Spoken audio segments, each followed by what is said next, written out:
The founder and president of Mercy Chefs International says the nonprofit organization was founded in 2006 and was born out of personal experience during Hurricane Katrina.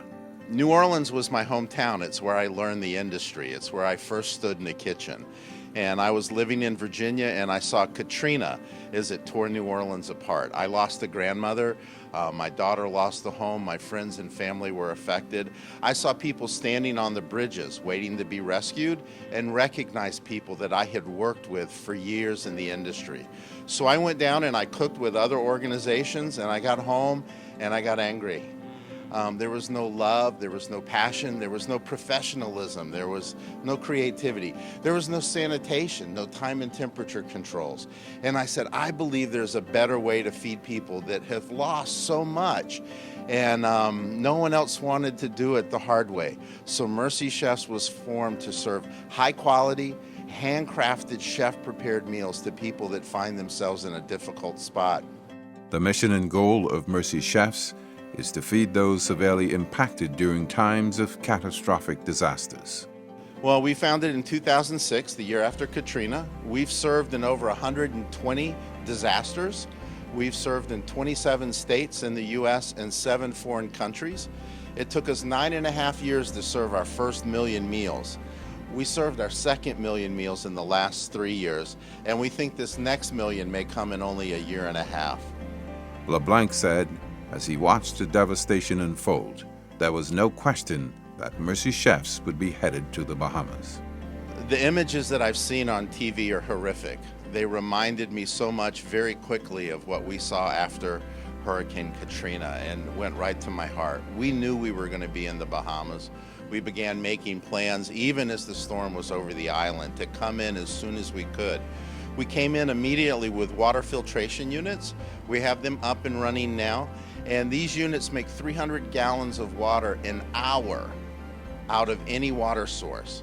We also brought little water filter straws. We brought 500 that we're able to distribute to first responders, search and rescue teams that are able to take them in the field with them so they don't get sick and then have to come off duty stations.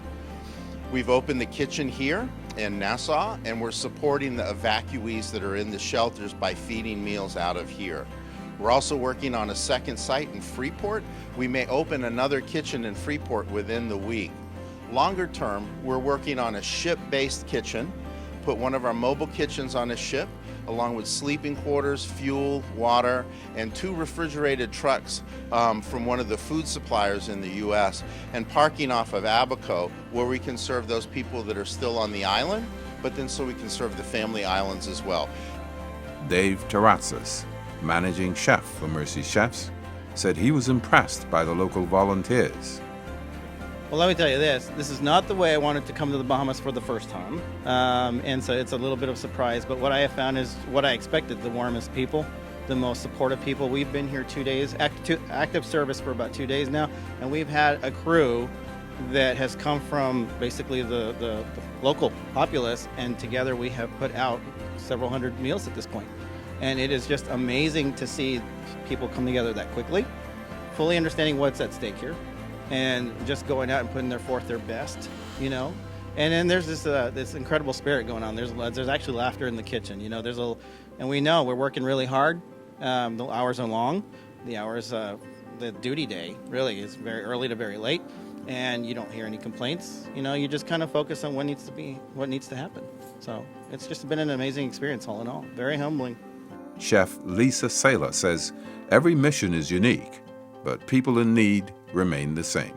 You know, I think that one of the things that we all can learn from disaster is that it really doesn't matter the accent in our voice, or the color of our skin, or what kind of way that we live. We all bleed the same.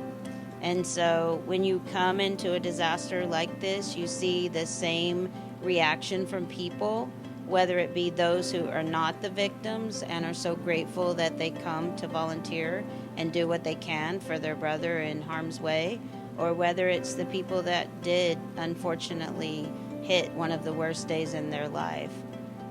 There tends to be a common thread among that doesn't matter if you're in Oklahoma or the Bahamas or California.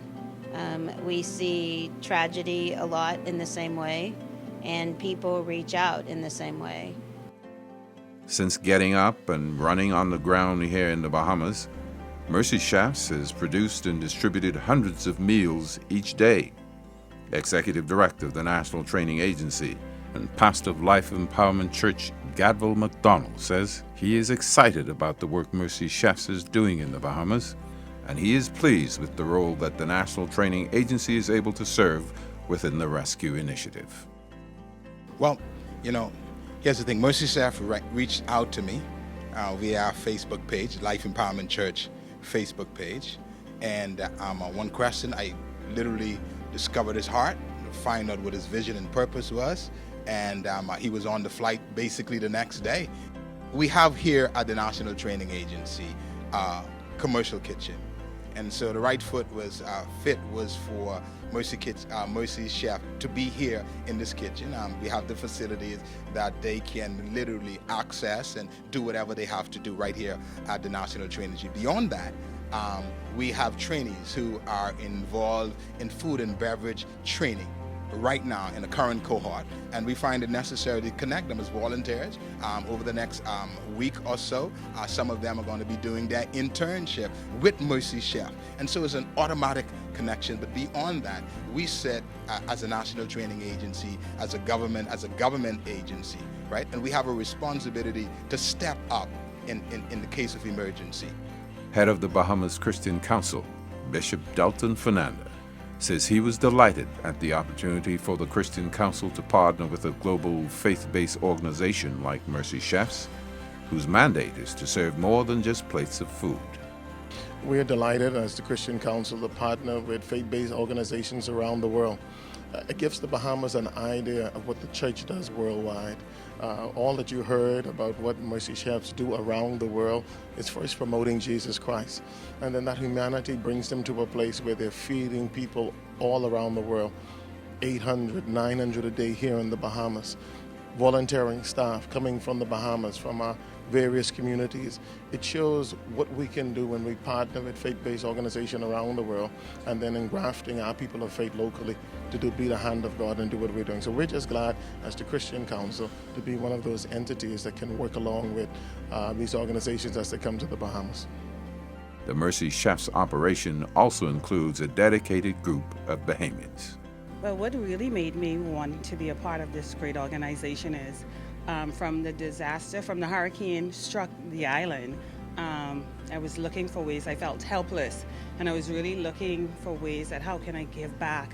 And I wanted to go to another shelter yesterday to help, and I didn't just want to pack clothes or canned goods. I really wanted to make a difference, and I wanted my fellow Bahamians, I wanted to contribute where I could literally put something in their hands. And then my friend Monique telephoned me last night, and she said, oh, I know, I'm the biggest volunteer and I'm all over the place. I said, no, I'm actually looking for a real organization to work with.